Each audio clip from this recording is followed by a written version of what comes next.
뭐 나는 뭐 운동은 하기 싫은데 살은 빼고 싶어. 투자로 돈은 많이 벌고 싶은데 이게 확실했으면 좋겠어. 안전했으면 좋겠어.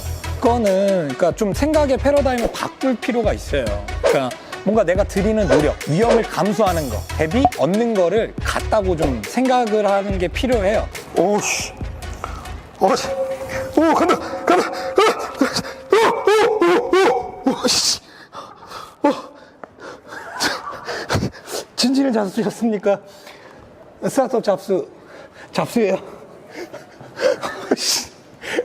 이제 4차 산업혁명 시대에 우리는 어떠한 방향으로 나아가야 할 건지, 위기와 기회는 공존한다는 얘기를 전해드리고 싶어요. 우리가 조기 은퇴의 위협이 있고 부와 빈의 이 격차가 점점 심해지는 이 상황에서 좀 더 어떻게 보면 위험이라고 생각했던 영역이 우리에게 기회로 다가올 수 있다. 그래서 저는 이 기회를 잡는 부분을 바로 스타트업으로 방향을 이어가고 싶습니다. 지금 다들 아시겠지만 에어비앤비나 우버, 포스, 배달의 민족, 최근에 야놀자도 유니콘 기업이 됐는데요. 혁명 시대의 급변하는 속도를 이 스타트업이 보여주고 있다라고 얘기를 할 수 있을 것 같아요. 그러면 우리 개인들이 어떻게 하면 이 스타트업과 함께 비전을 잡아갈 수 있을까? 연령대별로 좀 해드리고 싶은 말이 있어요. 먼저 20대, 저희가 취업할 때랑은 또 상황이 많이 달라졌어요. 제가 취업 현장에 있었을 때는 그때 당시만 해도 대기업에 입사하는 게 대다수의 대학생들의 꿈과 같은 거였어요. 목표가 너무 획일화돼 있었죠. 그래서 지금 아직까지도 보면은 기업에 맞춘 스펙에 따라서 구직 활동들을 해요. 그러니까 지금 세대가 나는 창업을 해야 될까? 아니면 취업을 해야 될까? 근데 취업을 해도 이제 아는 거예요. 취업을 해도 뭔가 미래가 불투명하다. 이제 과거는 대기업에 있었어도 정년이 보장되거나, 이건 어떻게 보면 부모님 세대 얘기예요. 그래서 기업에 들어가는 것도 창업을 하는 것도 약간 머뭇거리는 상황에 청년들이 많은 것 같습니다. 이 청년들에게 던지고 싶어요. 공무원으로 갈 생각, 대기업으로 갈 생각, 이 생각 이제 지워버렸으면 좋겠어요. 지워버려요. 네. 스타트업에서 자신의 역량을 개발할 때입니다. 지금 20대는. 그리고 내가 직접 그 역량 개발하는 곳에서 기여를 하고 기업이 성장을 하게 되면 그에 따른 보상을 받을 수 있어요. 그러니까 어떻게 보면 이 청년들이 돈을 벌기 위한 수단으로 스타트업에 입사를 하는 게 가장 어떻게 보면 좋은 방향이 될 수 있을 것 같습니다. 그리고 이제 30대에 던지고 싶은 말. 이 30대는 20대와는 다르게 사회 경험을 갖고 있어요. 어느 정도 기업에서의 생활, 사회 경험을 바탕으로 이런 거 비즈니스를 하면 괜찮을 것 같은 데가 누구나 다 갖고 있어요. 다만 선뜻 나서지는 못하는 정도?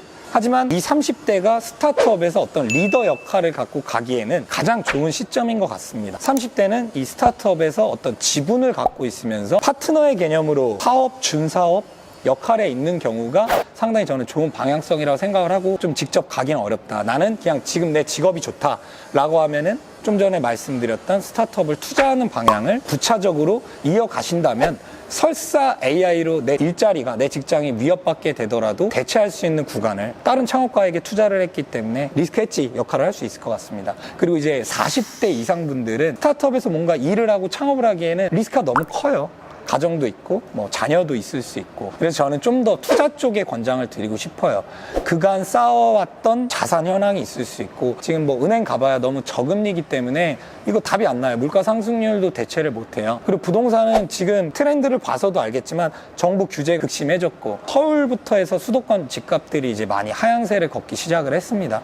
뭐 물론 이거는 어떻게 될지 모르는 거지만 부동산이 상승할 여력과 이 스타트업이 성장할 여력은, 이거는 너무 그 범위 자체에서 무궁무진함이 다른 것 같습니다. 스타트업 비전을 알기 때문에 정부에서도 지금 수십조 문재인 정부에서 투자를 하고 있고, 여러 대기업들에서도 스타트업 모셔가기 열풍이 이루어지고 있습니다. 이거는 우리나라뿐만 아니라 전 세계의 트렌드인 거죠. 이 트렌드에 앞서서 이런 어떤 자산 현황을 갖추고 있는 우리 40대 이상 분들은 안정을 선호한다기보다 이 정도는 내가 창업 자금까지는 아니지만 스타트업에 투자할 수 있다 해서 좀 액션을 취한다면은 이 연령대별로 스타트업 중심의 융합이 될 수 있는 40대 이상이 스타트업에 투자를 하고, 30대 내외로는 리더 역할, 뭐 저와 같은 CEO 역할을 한다거나 어떤 뭐 CFO 등등의 리더 역할을 하고, 20대 같은 경우는 직장으로서의 성장 동력으로 이제 가져간다면 뭔가 이 세대 융합과 그 자금의 융합 등이 어울려지는 스타트업 혁신이 가능하다고 저는 생각을 합니다. 여기서 이제 좀 명언 하나 드리면은, 급변하는 세상 속에서 가장 큰 리스크는 아무런 리스크도 감수하지 않는 것이다 라고 이제 제가 얘기를 하는 거였는데, 이제 그 저크버크가 먼저 했더라고요. 대다수가 내가 모르는 영역, 그거를 위험이라고 보거든요. 내가 아는 건 안정으로 알아들어요. 근데 그렇지가 않거든요. 그러니까 내가 모르는 영역에 대해서 좀 더 알려고 하고 시도해 보려고 하는 게 그게 더 나은 안정이 될 수 있어요. 다음 영상에서는 창업자들에게 이제 던지는 컨텐츠인데요. 창업을 하기 이전에 창업 로드맵에 관해서 어떻게 설계를 해야 되는지 그 부분에 대한 컨텐츠를 제시하도록 하겠습니다. 스타트업 잡스의 잡스 이상 마치도록 하겠습니다. 감사합니다.